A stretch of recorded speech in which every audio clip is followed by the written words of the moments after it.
Dacă mai ții pe asta din spate meu, i-am dat un alt eu direct. Domnul chinez din Liquor Store sunt sus. Vă filmez așa ca să nu vedeți freza. Ia să vedeți puțin cum arată stadionul ăsta. Știți atenți un pic. La 12 jumate sunt beat rău. Bă, ce vrei bă de la noi bă? Nici nu mai știu la ce eveniment mă duc. Și poliții. Stătea milițianul meu așa cu arma. Zic,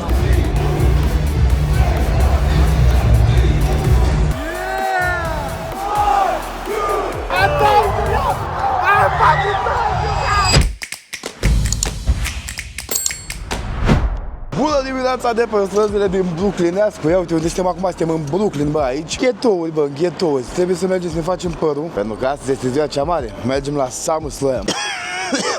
Mergem să ne facem părul acum. Și ce credeți, mă? Vorbeam cu braderul meu, cu tipa care îmi face părul. De obicei când mă plătesc la ea. Îi zic eu, bă, cred că ajung, e ora 10 jumate acum dimineața. Îi zic, bă, cred că ajung pe la 10 și ceva. Și îmi zice ea, bine, că vreau să beau mâine. Și îi zic și eu, ce crezi? Super, și eu vreau. Așa că îmi zice, bă, cu cât e mai devreme, cu atât mai bine. Și eu întreb la ce oră vrei să bei? Și îmi zice, bă, cred că pe la 4 aș vrea să beau. Și îi zic, eu vreau să beau la 10 jumate. Așa că acum e 10 jumate și mă duc să iau băutură. Mă duc la ea și n-am cât băut. Da, suntem aici cu tricoul nostru. Suntem aici. Ba, puta, tricoul nu mai îl prezint. Deci suntem aici pe străzile din Brooklyn, la pas, mergem să luăm alcool, revenim de la Liquor Store. Ne-a dat voi domnul să fim în Liquor Store, așa că domnul chinez din Liquor Store sunt suși. Am vrut și eu să filmez așa frumos, să aduc și eu la băieții mei Liquor Store frumos ce-mi cumpăr eu de la Liquor Store, dar pot să vă arăt maxim ce mi-am cumpărat. Adică, stai că scot din pung acum. Bă, mi-mi place romul foarte mult, eu beau rom, așa că ne-am cumpărat 6 bucăți de Hot Water Mai Tai. Cum e piesa aia? A lui Biugi Mafia, că zice cu Mai Tai în Hawaii. Că viața e ca... Bă, real, Hot Water ăsta, fac ei cocktailuri și eu fac și margarita, fac și martini, fac mai multe chestii. Așa că acum pur și simplu mi-am luat Mai Tai ăsta, nu l-am încercat pe ăsta de la ei, dar ce am băut până acum de la ei margarita, așa astea au fost toate bune. Așa că acum ajungem la braderul nostru. Bă, real, nu știu cât o să-mi dea voie să filmez, pentru că pula mea, mă duc la fată în casă, are și 2 copii, not ok, you know what I'm saying, și mergem acolo, bem un pic și ori revenim din casă dacă mă las să filmez, ori revenim după ce îmi termin părul. Hai, pup! Vă filmez așa ca să nu vedeți freza. Oficial este la 12 jumate, sunt beat rău de tot. Ia vedeți? Rezultatul final. Bă, dar cum să fii, mă, vede 12 jumate și o să fiu deja beat rău de tot. Ce să mai zic? Și acum mergem la... Dar nu-i 12 jumate cu nici nu știu cât e ceas. Stai așa, stai să vedem mai întâi. E 1:07, ești nebun la cap. Și problema e că acum mergem acasă și o să ne vedem și cu Sergiu. Și bineînțeles că o să bem și cu el la WrestleMania. Nu WrestleMania, la SummerSlam. Nici nu mai știu la ce eveniment mă duc cu aia. Da, vlogul ăsta o să fie amuzat rău cu aia. Dacă l-am început deja și m-am bătat rău de tot, așa că ce să zic? Maxim pot să vă zic faptul că acum mergem acasă, îmi schimb de tricou și mă văd cu Sergiu. Deci revenim după ce ne vedem cu Sergiu. Gata, dragi prieteni, am plecat aici. Acum are și domnul microfon. Suntem live. Suntem live, mic check. Bă, dar ce freză mi-am făcut. Deci fiți atenți ce am eu aici. Deci avem așa. Avem la Bushbu. Bă, cum e bă? La Bumbu. Îți place? Foarte frumos. We match. Hey. Oh, yeah, you do match. Damn. Și fiți atenți ce mi-am luat aici cu ieri, cred că. Ia uitați-vă ce mi-am luat. Am luat un Instax de ăsta, un Fujifilm sau căcat, cum pula mea se numește. Și am făcut o poză lui Sergiu și fiți atenți ce tare a ieșit cu aia. Bă, a ieșit prea șmecher, uitați-vă un pic. Ce ai, mă, frate? Eu sunt șmecher, frate, nu-i poza șmecher. Da, ce-i drept, așa e. Eu zic să te apuci de vlog și tu. Hell yeah. Eu zic să lăsați în comentarii dacă vreți să apuci Sergiu de vlog. Ne vedem pe YouTube soon. Aia zic. Și acum mergem la stadion. Nu mai avem mult, avem doar 33 de minute. Ia să vă dau un zoom acolo. 33 de minute, ajungem la 3:33 cu aici. Mai avem 33 de minute. Suntem în Manhattan, frumos, aglomerat. Uite, RS5 ăsta de lângă noi. Bă, coaie, o să fie insane în seara asta. Așa că ajungem și vedem după ce rezolvăm cu parcarea. Când rezolvăm cu parcarea, revenim să vă zicem ce am făcut. Bă, ne-am parcat acum, am găsit parcare până la urmă și avem aici un băiețaș care tot ne deranjează. Nu știu ce vrea. Bă, ce vrei, bă, de la noi, bă? Lasă-ne în pace. Lasă-ne. Nu vrem. Bă, bă, du-te, bă, de aici, bă. Eu tot la lung și tot se teleportează lângă mine. Bă, du-te, bă, de aici, bă, du-te. Mi-e foame rău, așa că o să mergem acum în era zic restaurant, în stadion unde e wrestling-ul și sper să bag și eu un hot dog, un ceva, că n-am mâncat nimic azi, nimic și ăsta tot mă bag aici, bă, îmi zice, hai vino lângă mine, ia-mă în brațe, bă, du-te, bă, de aici, bă, lasă-mă în pace, bă. Revenim după ce mâncăm, sau de fapt înainte să mâncăm, să vedem ce mâncăm mai întâi. Bă, deci am intrat acum în mall. Bă, frate, mall-ul ăsta este imens. Deci au în mall-ul ăsta au aquapark, poți să vii la ski, poți să vii la ice skating, poți să vii la orice vrei tu. Așa că dacă vreți să facem un vlog toată ziua, o să venim să petrecem o zi în mall, lăsați un comentariu și venim și facem fratele vostru aici un vlog în mall. Bă, este ireal de mare. Asta e să vă arăt. Deci este ireal de mare. Nu vă dați voi seama acum. Dar e mare rău de tot. Așa că dacă vreți să facem într-o zi un vloguleț de aici, lăsați un comentariu acolo la fratele vostru. De aici, în concluzie, s-a făcut oprirea la Popeyes, pentru că e un loc care nu e foarte aglomerat și suntem așa într-o grăbire. Mâncăm în felul următor. Avem un classic bacon and cheese chicken sandwich combo și un spicy wrap care au costat nici mai mult, nici mai puțin de, nu știu dacă se vede, decât $1,81 cu tot cu taxă. Așa că așteptăm, luăm haleala și după aia mergem frumos să mâncăm repede, că mâncăm în drum spre stadion. N-avem timp să stăm pentru că ne grăbim, așa că luăm haleala, mâncăm și revenim din stadion. Am ajuns la stadion. Deci uitați-vă puțin în spatele meu, uitați-vă așa un pic câți oameni sunt. Băi, plin de oameni. Și poliții, stătea milițianul meu așa cu arma. Zic, bă, moșule, bă, ce ai, mă, că n-am venit aici să fac nimic, am venit să văd și eu pe Ion Sina. Trebuie să intrăm și noi cât mai repede, că dacă nu intrăm acum, cred că nu mai intrăm niciodată. Așa că hai un pic să vedem cam care e situația. Și ajungem acolo la intrare și vă ținem la curent cu situația actuală. Bă, din păcate, nu ne-a lăsat cu camera, bă. Bă, ajung și zice la n-ai voie cu camera. De ce n-am voie cu camera? Că n-ai voie, nu m-a lăsat nici cu boțeta, după cum vedeți am lăsat-o acolo. Așa că din păcate veți vedea restul vlogului ăsta cu restul. Ce se întâmplă aici cu telefonul? Mai bine decât nimic. Bă, uitați-vă puțin ce aglomerație este aici. Bă, este ireal de aglomerat. Am mers, am făcut un țâș. Ce faci, bă, delicioaică. Bă, uite-te acolo ce frumos e. Bă, abia aștept să ajung să mă arăt. Așa că hai, vedeți să mă pelicioaică și revenim. Acum intrăm. Ia să vedeți puțin cum arată stadionul ăsta. Bă, suntem bine rău. Fiți atenți un pic. Uitați-vă câți oameni, ești nebun la cap, ireal. Bă, încerc să mă duc acum până jos, aici mă infiltrez. Mă duc exact jos, frate, unde stau toate vedetele și astea. Să vă filmez un pic de jos și după urcăm înapoi. Hai, revenim imediat. Bă, uitați-vă câți oameni sunt, ești nebun. Bă, ireal. Ringul e aici, exact lângă, ești nebun. Pare rău că nu pot să filmez, frate, și n-am camera să vă filmez, că v-aș filma. Doamne, ce rău îmi pare, frate, îmi pare prea rău. Aia e.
Nu mai am baterii și filmăm cu aluțetul. Ia, ascultați-i un pic.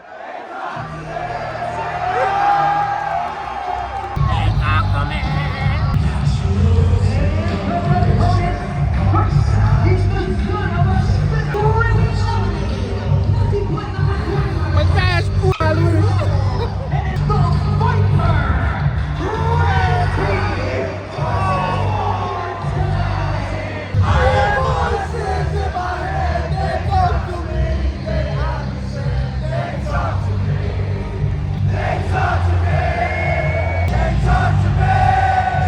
Bă, acum să bat solo cu fatul și dacă mai ții pe asta din spatele meu, i-am dat un arc eu direct, o nenorocesc. Și nici moșule. Bă, m-am săturat cum ții copilul ăsta din spatele nostru. Arc eu direct îi dau. Direct, o sparg. Bă, când vine John Cena, o să plâng, vă zic de pe acum, o să plâng 100%. Dacă ăsta sare să moară, măsa, pe amândoi sare cu aia, dă-te în pula mea. Dă-te morții, mătii! Yeah!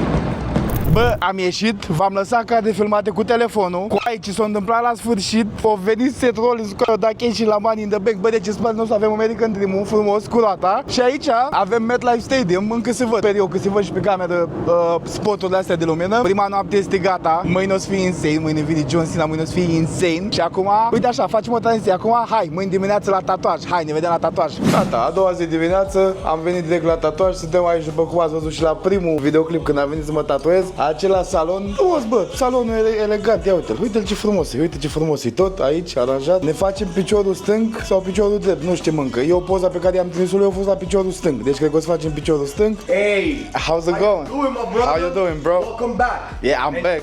Everybody in the chat, W's, everybody in the chat, everybody in YouTube, everybody, how y'all doing? That's my brother right there. And welcome to Rotten Apple Art Alley. Let's go in the Bronx. You already know the Where best. we be creating the hottest tattoos in New York City best for in the the New York past City. 15 years. Because our mission is to make you happy. Whatever idea you have, whatever vision, we're gonna make You it can into make. a reality. Hell We're gonna yeah. turn it into a masterpiece. Hell yeah. That's what we do. Hell That's what we do. Revenim imediat după ce punem pe piciorescu. Acum am terminat de dat podul jos de pe picior și am zis ia să spun și eu microfon să-l întreb așa niște câteva chestii. Uite, o să vă las subtitrări, o să aveți și subtitrări pe ecran pentru că poate mai sunt care nu știu engleză, așa că o să vă las și subtitrări. So yeah, I was asking if you would go back in time, would you still become an artist? But what would you do different? And I said, hell yeah. I love what I do. I will definitely become a tattoo artist again, but I will be smarter. I will save more money. Right. I would invest more, so I wouldn't be just a tattoo artist. I'll be able to have many more things to make money out of. Yeah. So I feel like that's what I would do different. But I love what I do. I love making people happy. Yeah. This is amazing to me. Like giving. Like when people give you a vision and you turn it into a reality and their faces, how happy they get when they see something amazing happening in front of their eyes. That's so right. like it's an addiction. I love it. Right. I love this. I love this. Damn, that's cool. Acum mă desenează, îmi face desenul exact cum o să vină șarpele, așa că revenim după ce e gata. Da, deci aparent mă desenează el, nu face stencil de la de ți-l pune pe piept, face el desenul cap-coadă, ceea ce mi se pare de 1.000.000 de ori mai tare. Mie mi se pare că așa-ți dai seama când e un artist bun, când desenează el tatuajul. Bă, înțeleg, mai sunt stenciluri, mai ai de pe net și ți-l pui. Dacă când îl desenează el, fraților, acolo e the real deal, știți ce zic. Deci m-au terminat de desenat și ia uitați puțin, bă, cât de bine poate să arate. Ești nebun la cap? Ce ai cu aia? Arată demențial în pula mea. Arată prea bine. Vă pupă grasă de aici. Ce ai, mă, ce bine arată. Hai, revenim în timpul tatuajului și după ce gata, vă pup. Bă, gata, am terminat. O să trebuiască să venim în 3 săptămâni ca să facem umbrele și cam așa arată rezultatul final. Bă, mi-mi place rău de tot. Nu știu dacă vă place sau nu, dar What he pretty much saying is that I'm the best at what I do. I'm the fucking best at what I do. This is what we do out here in New York City. You can and see he he's came the to best. the fucking best. yeah, That's what we you do. can tell he's the best, right? Fiți aici pe fază că mai venim aici. Stați cu minții. Deci acum după meciul ăsta a câștigat Dominic Mysterio și trebuie să vină John Cena, meciul cu John Cena și cu Cody Rhodes. Bă, fiind John Cena, ești prost de tem pilele mele că nu mai pot.